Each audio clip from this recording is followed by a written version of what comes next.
అండి అందరికీ నమస్తే. నేను మీ సునీల్ మద్దాల. రాష్ట్రంలో రకరకాల గొడవలు జరుగుతున్నాయి, చాలా విపరీతాలు జరుగుతున్నాయి.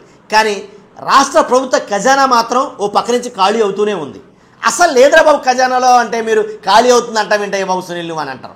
కానీ ఖజానాలో డబ్బులు లేకుండా మరి ఎలాగా ప్రజల సొమ్ముతో రామోజీ రావు గారి సంస్కరణ సభ ఎలా నిర్వహించాలనుకుంటుంది ప్రభుత్వం? ఈ కూటమి ప్రభుత్వం, ఆంధ్రప్రదేశ్ ప్రభుత్వం రామోజీరావు సంస్మరణ సభకు ప్రభుత్వ ఖజానా నుంచి 10 కోట్లు ఖర్చు పెట్టబోతుంది. ఇప్పుడు చెప్పండి, ఖజానాలో డబ్బు ఉందా లేదా?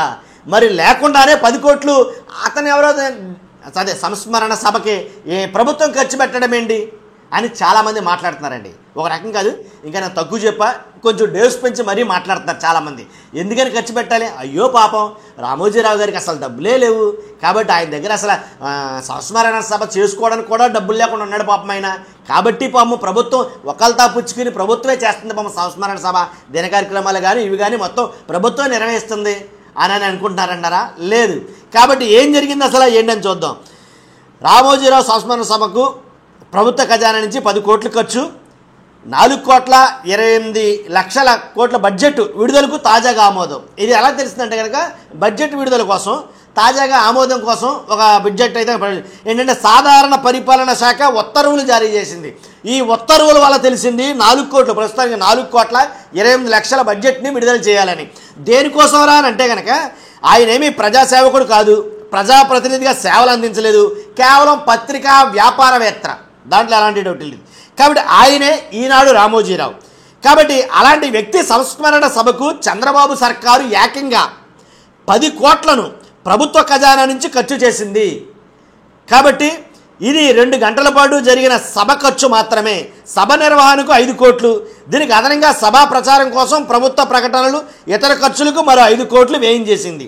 ఈ ఏడాది జూన్ 27న రామోజీరావు సంస్మరణ సభను కృష్ణా జిల్లా పెనమలూరు మండలం కానూరులో ప్రభుత్వం నిర్వహించింది. ఇందుకోసం రాష్ట్ర బడ్జెట్ నుంచి 4,28,00,000 ప్రభుత్వం విడుదల చేసింది. ఇప్పుడు దీనికి పరిపాలన అనుమతిని మంజూరు చేస్తూ సాధారణ పరిపాలన శాఖ గురువారం ఉత్తర్వులు జారీ చేసింది. జస్ట్ నిన్న జారీ చేసింది. కాగా పత్రికా వ్యాపారవేత్తకు స్వయంగా రాష్ట్ర ప్రభుత్వ సంస్మరణ సభ నిర్వహించి కోట్ల రూపాయలు వ్యయించేయడం పట్ల అధికార వర్గాలు విస్మయం వ్యక్తం చేస్తున్నాయి. ఈ సభ ద్వారా చంద్రబాబు సర్కారు కొత్త సంప్రదాయానికి తెరలేపిందని వ్యాఖ్యానం చేశాయి. ఎన్టీఆర్ను ముఖ్యమంత్రి పీట నుంచి దించడంలో చంద్రబాబు ముఖ్యమంత్రిని చేయడంలోనూ రామోజీ కీలక పాత్ర పోషించారు. కాబట్టే ఈ నేపథ్యంలోనే రామోజీ సంస్మరణ సభను చంద్రబాబు ప్రభుత్వ ఖజానా నిధులతో నిర్వహించడం ద్వారా రుణం తీర్చుకుంటున్నారని చాలామంది మాట్లాడుకున్నారు. వైఎస్ఆర్సీపీలో గట్టిగా ఈ విషయం మాత్రం వాదిస్తున్నారు.